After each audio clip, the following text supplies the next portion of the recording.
Chéry. Bonjour. Bon, c'est un plaisir de te retrouver encore ici, on le voit dans un lieu d'exception. Comme toujours, ça va devenir une habitude avec toi. Écoute, c'est réciproque, c'est un plaisir et ma foi, si le lieu en plus est à la hauteur, c'est parfait. C'est parfait. Alors, on va commencer tout de suite cette interview avec forcément, j'ai envie de te demander un bilan de 2020 pour ton groupe Leader Insurance et pour peut-être le domaine de l'assurance aussi un peu plus en général.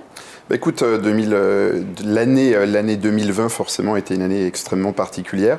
Néanmoins, il y avait, je crois, deux manières de vivre ce Covid, soit en fatalisme avec un stop du business, soit cette opportunité finalement de se poser, de descendre du vélo, de se regarder pédaler et d'en profiter pour dessiner un organigramme, revoir des plans de structure, et c'est ce qu'on a fait. Au niveau financier business, pour autant, on n'a pas posé la plume parce qu'on termine avec une croissance inférieure à ce qui était prévu, néanmoins une croissance à 2 chiffres. Donc évidemment que nous n'avons pas à nous plaindre et ce serait malvenu.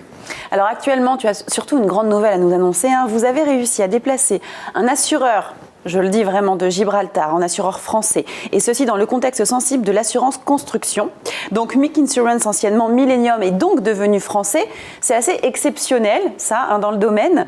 Peux-tu nous en dire plus ? Écoute, c'est exceptionnel. Le sujet de l'assurance construction en France a été extrêmement compliqué avec la libre prestation de services où quelques improvisateurs ont été défaillants. Millennium Insurance est un professionnel depuis plus de 30 ans, travaille en assurance construction en première position espagnole historique. Et donc, on a subi un petit peu l'amalgame. Donc, évidemment que c'est exceptionnel. Cette implantation française, ça a été un travail phénoménal avec plus de 30 personnes mobilisées pendant 6 mois. Un travail également phénoménal de l'organe de contrôle français, que je remercie évidemment du travail acharné qui a été mis en place. Maintenant, on ne fait pas de triomphalisme. On a beaucoup de mise en place, de process à mettre également en œuvre. Une implantation française, un déménagement, ça ne se fait pas facilement, mais c'est clairement un succès. Et lors de l'annonce, je dois dire que j'ai forcément une petite compassion pour nos détracteurs qui ont peut-être passé une moins bonne fête de fin d'année que nous.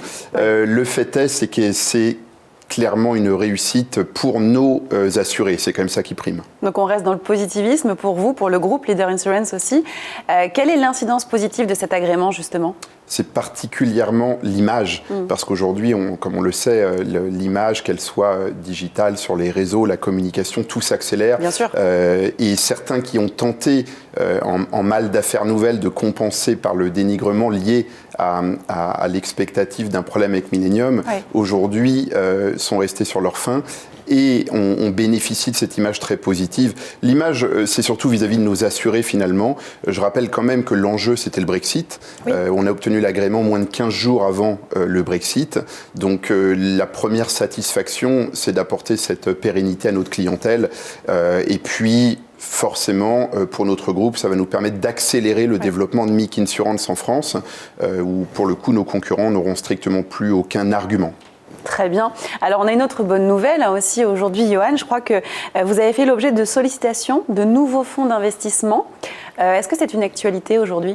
Écoute, on est, comme tu le sais, sous LBO depuis 2018 avec LT Capital, qui est un acteur en small market dans le monde de la finance. Effectivement, on fait l'objet de beaucoup de sollicitations. Les fonds d'investissement sont à la recherche de sociétés en croissance. On est la première croissance interne du courtage français, je le précise. En se positionnant dans le top 20 du courtage, les quelques courtiers devant nous ont fait beaucoup d'opérations de build-up, de croissance externe, contrairement à nous. Donc, on attire beaucoup la sollicitation de fonds d'investissement qui cherchent cette croissance, qui cherchent également l'esprit entrepreneurial et l'esprit familial où on réussit à mêler start-up et côté institutionnel. Donc sur les projets de fonds d'investissement, évidemment que cette accélération de notre croissance fait qu'on se pose des questions capitalistiques et que je pense début de cette année, on fera des annonces sur le choix de notre positionnement. Il est en effet fort probable que l'on entraîne avec nous un nouveau fonds qui nous permettrait d'accélérer le build-up, pour le coup, la croissance externe et puis notre développement. D'accord. Alors forcément, on ne peut pas parler de l'année 2021, 2020 sans parler du Covid. Quel a été l'impact pour ton groupe de cette crise sanitaire ?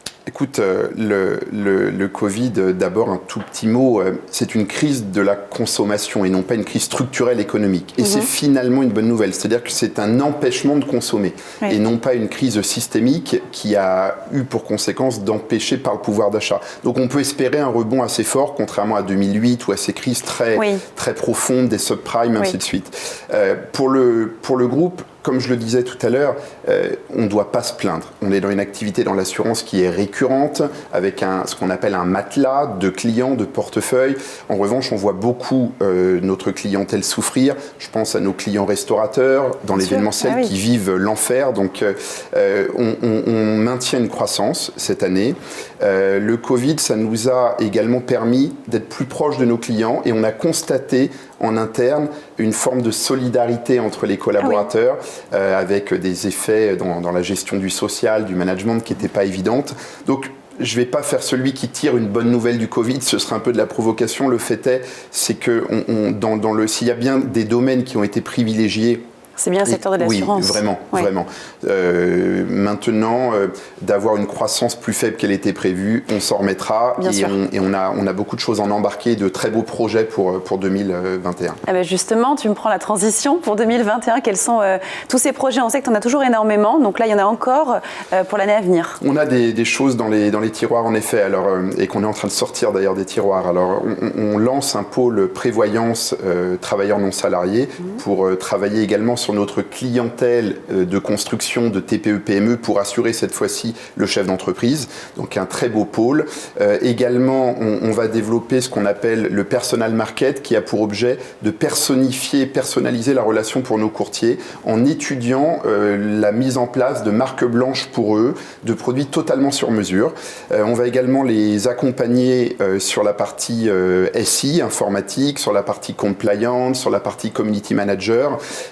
Et puis, on a une volonté de développer une marque qu'on a déjà dans les tiroirs depuis 1 an et faute de temps, on ne l'a pas fait, Syndicassure, pour travailler directement avec les syndics d'immeubles sur la partie assurance, copropriété. Donc, on a de très beaux projets qui sont principalement digitalisés. Et puis, pour revenir sur le petit point dont on parlait tout à l'heure des fonds d'investissement, on veut accélérer fortement la croissance externe, le build-up. Donc, on est très attentif sur notre marché et sur les marchés cibles. Donc, de très très beaux projets, oui. De très beaux projets, de très nombreux projets. Exactement. Encore. On en reparlera ensemble, j'imagine. Avec grand plaisir. Alors à bientôt, Johan, merci. Merci beaucoup, Fanny.